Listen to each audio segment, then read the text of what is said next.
Okay. So now we're opening the live consultation session. So let's go. So sige lang, may mga questions kayo regarding sa stocks. Go lang, guys. Yeah, so thank you for that discussion, Marami Kiko. kayong natutunan sa January Yes. effect. Alam niyo na ngayon yung January effect. Thank you. Alright, so the question and answer portion is now open. We will allot around a minute for everyone who wants to ask some questions. You may send your questions via Q&A window. And I think we have more than 10 questions to answer. Go. Tapusin natin yan. Okay, so first question is, hi Sir Kiko, any thoughts sa SRO with detachable warrants ni Tech?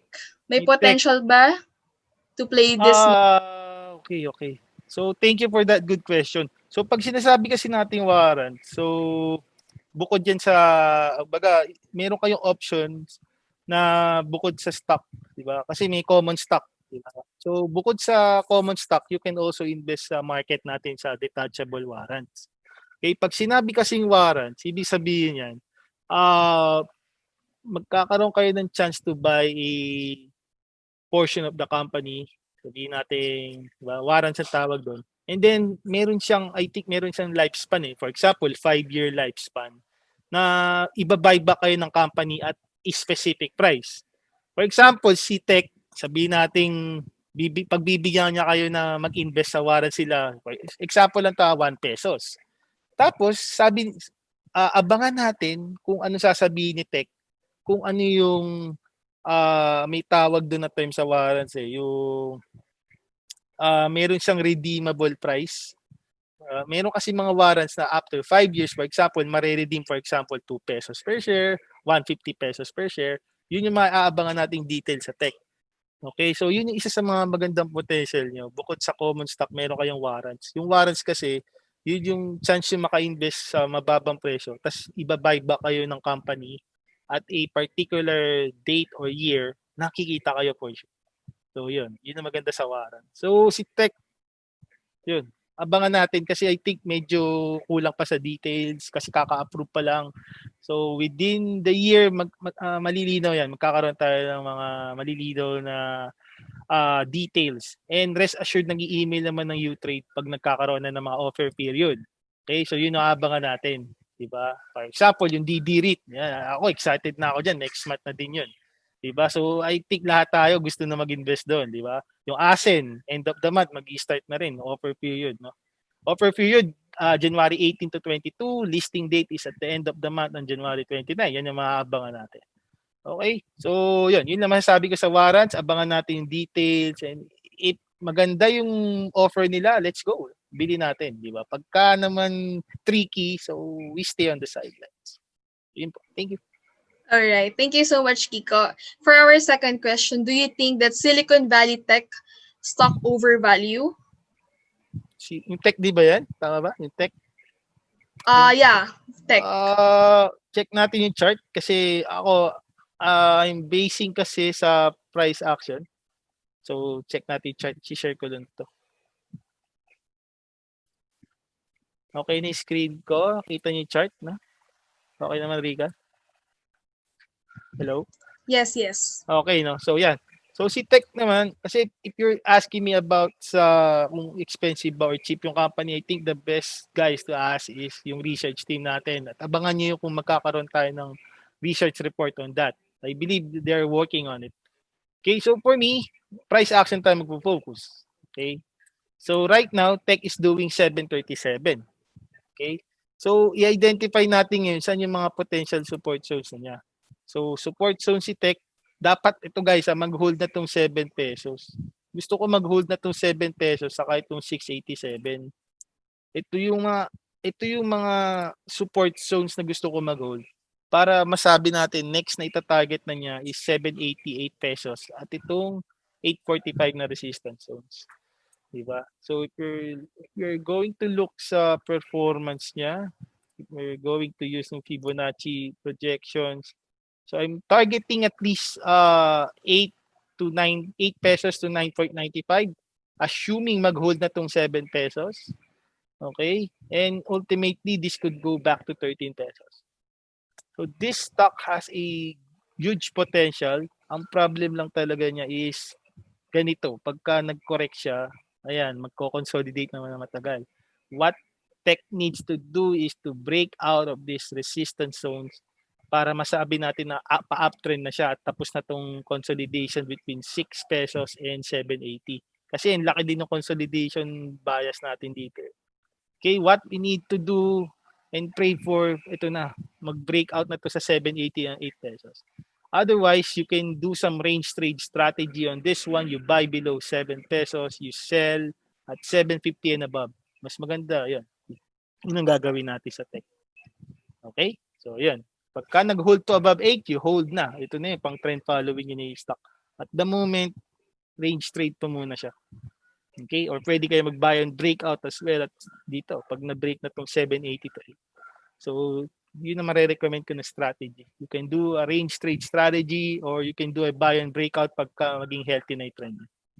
Okay? When it comes sa fundamentals, so ask natin yung research team. I think malapit na yung study nila dyan. Okay? Thank you. Okay, thanks, Kiko. For our third question, meron bang margin ang UTrade account? For margins, yeah, we do have margins, but kailangan may special, you need to ask first for a special permission dyan eh. At meron kasing mga rules si PSE at saka yung mga stock brokers, for example, UTrade. Okay, if you want to apply for margin, you contact UTrade, particularly yung backroom natin para mabigyan kayo ng margin at para ma-approve yung request ninyo. I expect may mga requirements, medyo tedious, pero yeah, pagka naman nagkaroon kayo ng margin at magaling kayo mag-chupita, short-term trades, yeah, you can utilize it well. Yeah, magandang potential ng margin. Pero I'm not suggesting it sa mga beginner traders. Gusto ko magma-margin account kayo, dapat medyo matagal na kayo sa market, medyo veteran na kayo. Kasi unlimited losses to pag gumamit kayo ng margin. Okay? Yun ang tip ko lang based on experience. Okay? Thank you. All right, for our next question, what can you say about nickel? Nickel Asia. So we publish a report this week sa Nickel Asia. So ayan. So as you can see in the chart, trendy siya friend until it bends, uptrend pa rin siya. Okay? So I'm targeting, di ba? Pag nag-hold tong support na natin sa 533 and 520. So I'm targeting ito na, yung Fibonacci projections at 6.63 and 7.39. So you continue to buy the dip. So as long as mag-hold yung 520 laban tong Nickel Asia. So pwede na yung bumili on dips. Okay? Next target na natin 7 to 7.39. Okay? I think the company is doing well. So may demand na sa nickel, electric cars, alam mo na, yan ay next big thing. So alam mo na, electric power, battery, ano ang component niya? Nickel. So yeah, interesting. So bukod sa electric cars, mga gadgets as well, powered by battery pa rin, laptops, cellphones. So interesting guys. So bantayan nyo tong nickel. Won't be surprised ha. Baka balikan tong 8 pesos level, so itong all-time high this year. Okay? So bantayan natin siya. Day by day pa rin ha. Hindi naman pwede sabihin natin na to the moon na yan na lilipad agad. Day by day ang review natin sa akin. All right, next question, Kiko. When is the best time to sell a blue chip stock? When is the best time to sell a blue chip stocks? First, ask yourself, ano yung time frame ko? Am I a short-term investor? Pag short-term investor ako, normally sa resistance zones. Pag nag-resist yung resistance zones target ko, number 1, or pag meron akong target na profit, for example, target profit ko 3 to 5% lang. Short-term ako, chupitero ako, I will sell. If medium to long term naman ako, so I'm looking forward to next 5 to 10 years sa blue chip stock na to. For example, yung Jollibee. Diba? Bumaba siya last year. So, nung mababa yung Jollibee, I have some friends. Sabi, Kiko, buy me Jollibee kasi 100 pesos na lang. Alam ko naman, hanggat may bata, hanggat may demand ng bata, makaka-recover yung Jollibee pagkatapos ng pandemya to. Alam mo natin hanggat may bata, hanggat kakakain tayo, yung chicken joy, titipid tayo, di ba? Hindi naman tayo palagi kakain sa restaurant na mamahalin. Gusto natin may budget meal tayo. Yun. So, if you're looking in the next 5 to 10 years, so blue chip stocks, yeah, buy and hold ka. So, ask yourself first kung ano yung time frame. Okay, short term ka ba or long term? So, yun. Always set a target price, ha. Yun, saka yung resistance zones. Hindi kasi pwede na may in love ka na sa stock eh. Kailangan mayroon kang goals. Hindi pwede na kung ano lang yung makita mo, yun na yung susundin mo. Dapat mayroon ka sariling trading plan. Okay? So, yun yung isa sa mapapayo ko sa mga investors dyan at mga chupitero short-term traders. Okay, thank you so much, Kix. Next question, is it advisable to buy dollars at this time? Is it advisable to buy dollars at this time? Kung medium kasi, kung short term kasi at the moment medyo alam ko pa downtrend pa kasi. Kung pa downtrend kasi yung it could go down pa kasi guys eh. Yo, ask yourself first kung gagamitin mo ba short term sa pag-import. Yes. Yeah. Bili kayo ngayon hanggat mababa pa. Kasi volatile siya eh. Nagre-range minsan sa 48, 48, 30. So, pwede ka nang bumili dito near 48. Okay, pero kung long term ang target mo, I suggest hintayin muna natin na maging okay yung trend niya. Kasi as long as near 48 yung dollar at nakikita nyo na downtrend pa siya, I think medyo weak pa to in the medium term. Diba? Kailangan nga, a while ago we discussed, kailangan mag-above 48.63 to. Kailangan mag-breakout siya dun sa downtrend channel na yan para masabi natin, uy, pwede nang bumili ng dollar. Pwede ko nang i-medium to long term hold to. Okay, short term, yeah, you can buy. Lalo na kung nagre-range trade ka. Diba? Ang goal natin, bias loss, you can in the short term, you sell pagka nag-spike. Diba?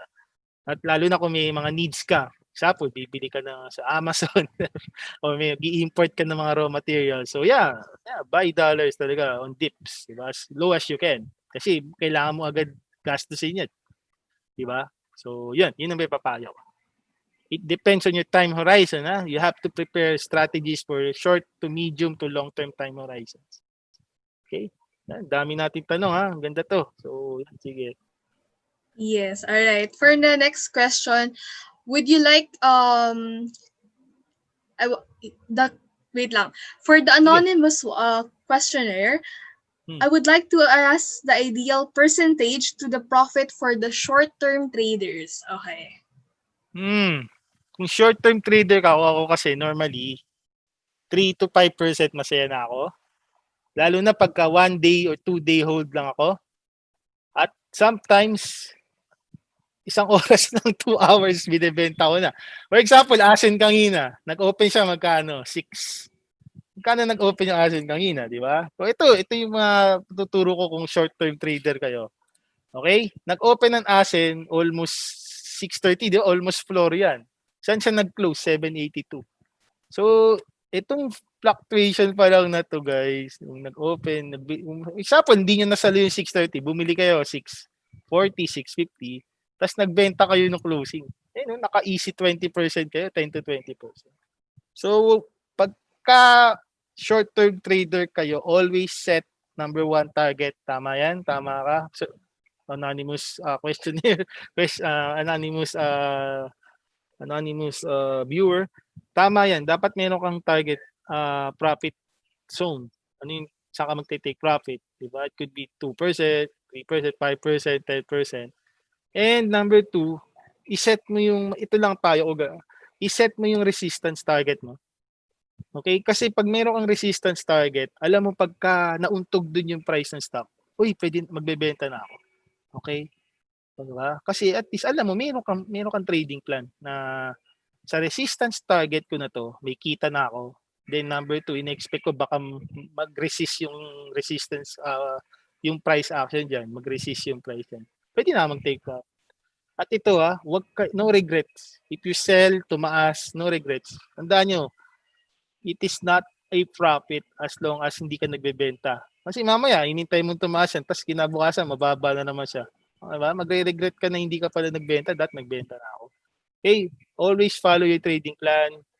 Profit is a profit. It doesn't matter kung malaki yan o hindi. Mahalaga, kumita ka at na-preserve mo yung capital mo at may trading plan ka and pinalo may trading plan.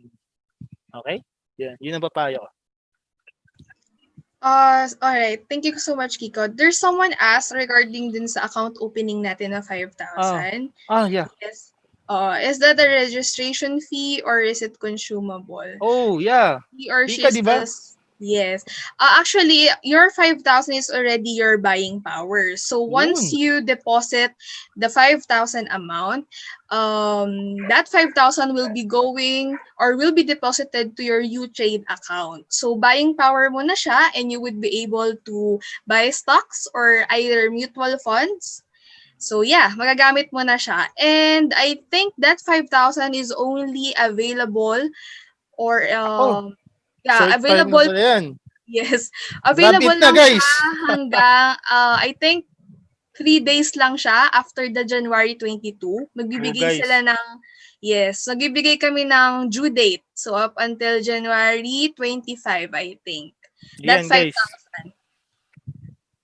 Originally, our account opening is worth 10,000, but then since we have an upcoming webinar for stock market and mutual funds, we will give a promo for as low as 5,000 for you to open an account. Wow. And Guys, i-grab nyo yan. Ako, 10,000 ako dati. So, yeah. Actually, nagkaroon pa nga tayo nung 500 lang, no? As low as 500. So, abangan nyo yan. yes. I'm hoping bibalik din yun. Pero yung 5,000, I think it's a good start. I think meron pa Yes. naman kayong savings dyan ng 13th month, no? Mga Mm-mm. napamaskuhan ninyo sa mga magulang nyo at ninong at ninang. Ayan na. Okay? So, Alright. mga bonus nyo, I think ito na yung time nyo to invest. Okay? Grab the chance. Grab the chance na. Nakapag-invest na kayo, may Facebook group pa tayo na nagwe-webinar tayo at nandun yung mga recommendations. Yes. Okay. Alright. So next question, Kix. Tataas na ba ang ASIN after SRO today? Taas ang ASIN. Ang for me, bantayan natin. Hindi naman to bolang crystal na I can say na nag-bottom na siya sa ganito. Babalik na to sa 11 pesos, 10 pesos. Okay? So we observe it day by day, just like I said a while ago. Observe it day by day. Monitor the key levels. Saan ba yung key levels niya ngayon? Saan siya nagkaroon ng support? Saan siya nagkaroon ng resistance? Today, it established a support at 621. At saan siya nag-resist today? Itong 791. Okay? So ito ngayon ang tradable range ni ASIN. 6.21 and 791. 621 support, 791 resistance. So pagka nag-break siya above 791, expect ito na. Saan yung mga next resistance target natin? Ito na, sa base sa candlestick, 8 pesos, 8.45. Okay, yeah, yan ang mga target natin for next week. Is magbabalik na ba sa 8.45 si ASIN or magre-range pa siya, value moves muna between 621 and 791. Okay, if you will ask me, maganda kaya ASIN, you buy the dip. Nakita nyo naman kanina, buy on panic. For example, buy pagka nagpapanik ang market, pag nagpapanik yung stock. Lalo na pagka malapit sa floor price niya, pagka malapit na sa 30%. Diba? You know naman ASIN, diba? This stock has strong fundamentals. This stock is backed by government funds. Particularly, may foreign investor na nag-invest ngayon, GIC, 20 billion pesos. At ano ba yung product niya? Ano yung specialty niya? Renewable energy. Diba? Yan ang next big thing, I think, sa technology. Because, diba, alam naman natin yung climate change, the world leaders are aiming sa ma-improve yung climate, mag-improve ang climate change natin. At paano mag-improve ang climate change? They need to focus on renewable energy. Kailangan mag-avoid ng mga pollution.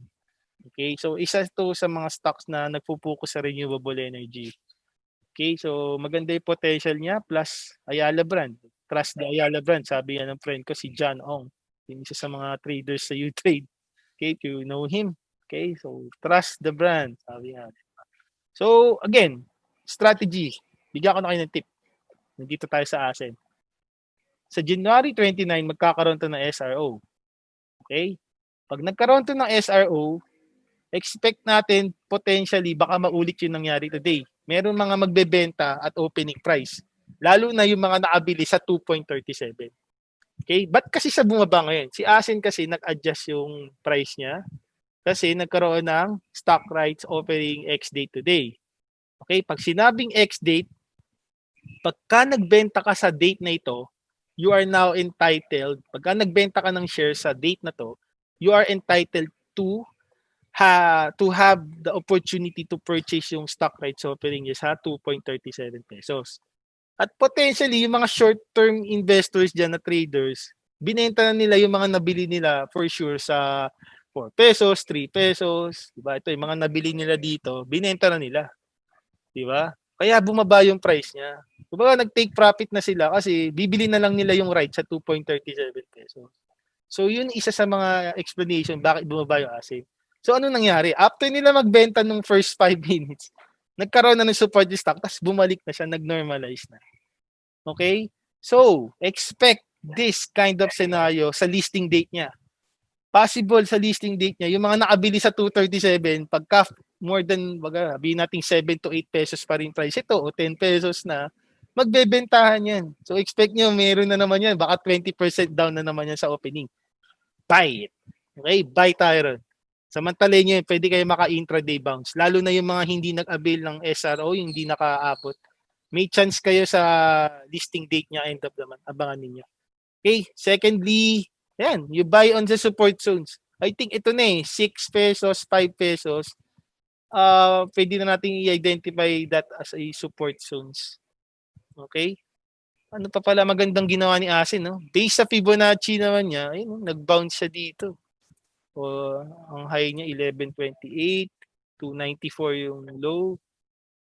Dito, no? So, nag-bounce siya sa 38.61.8 na Fibonacci retracement. So, yan.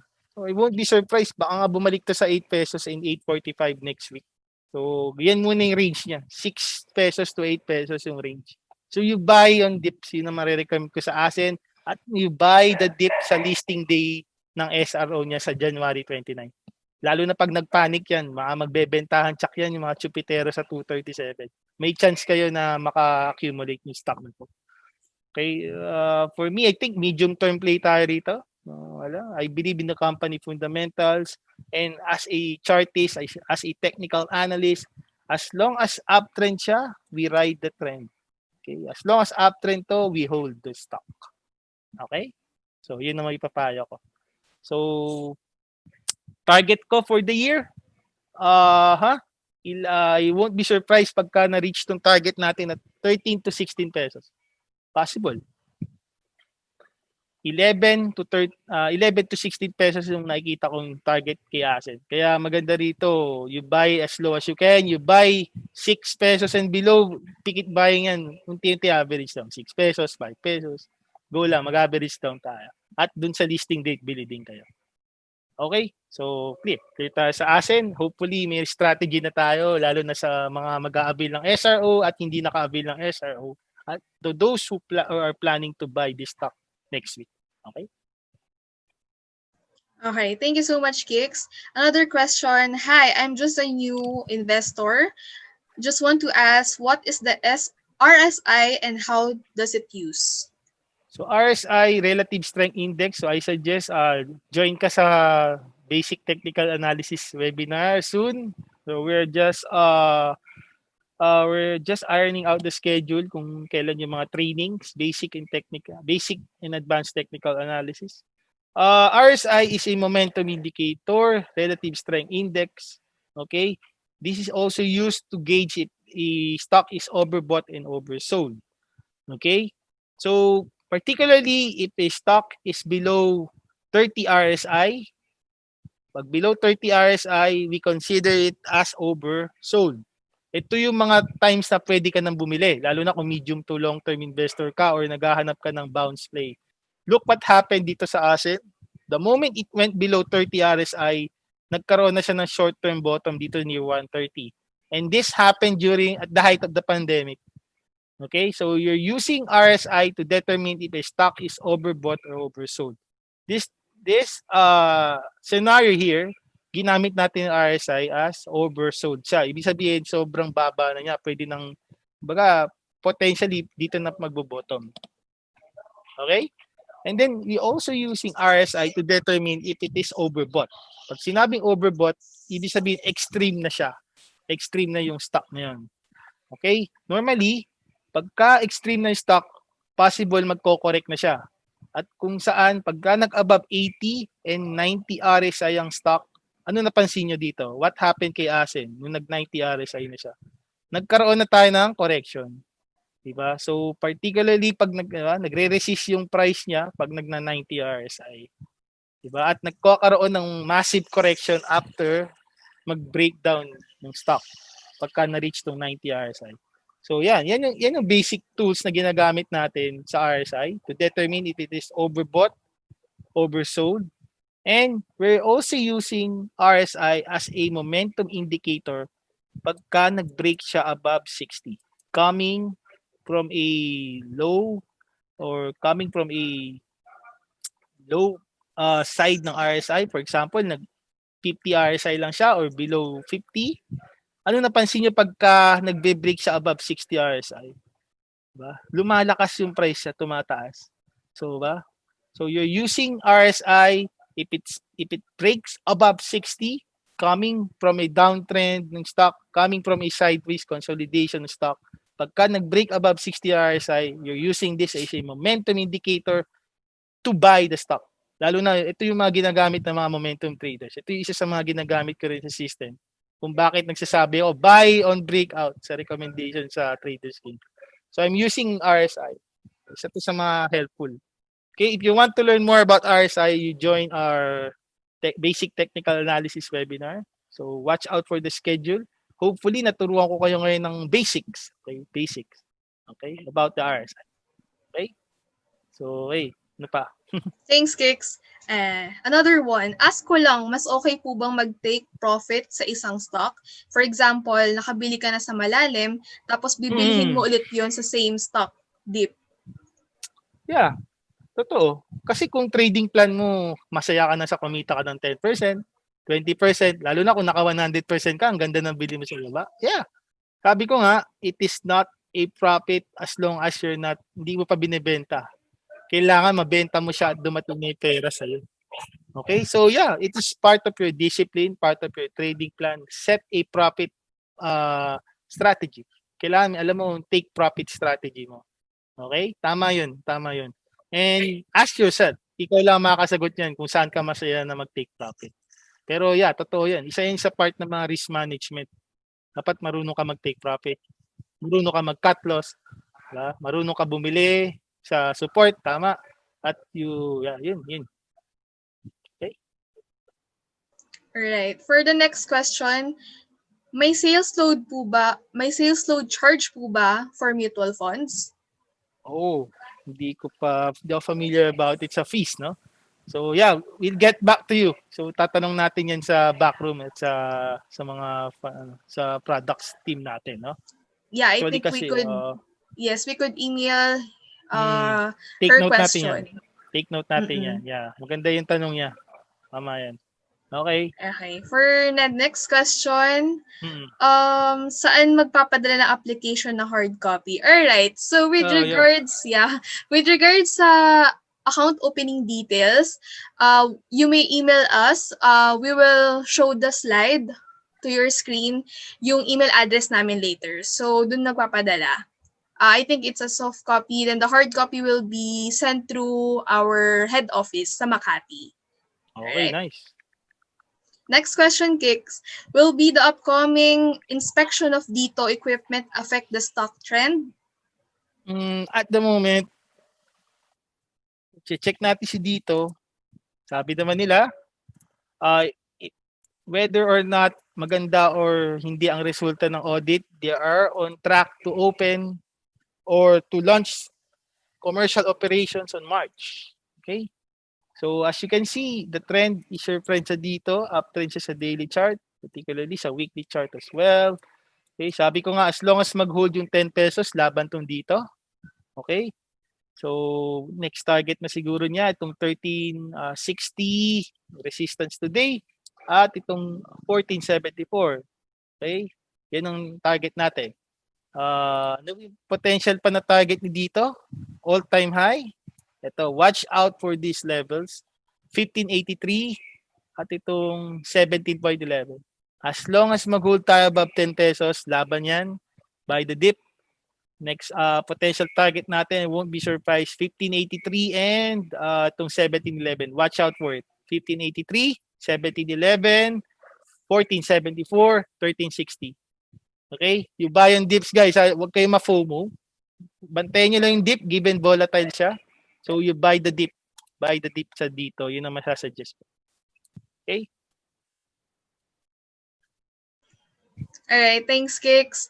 For the next question, is it practical to invest in Double Dragon? Double Dragon REIT ang masasuggest ko. Why? Because, alam mo na, mag-IPO siya. You know what happened sa Merrimart. Diba? I won't expect na kasing lakas na ng Merrimart sa opening.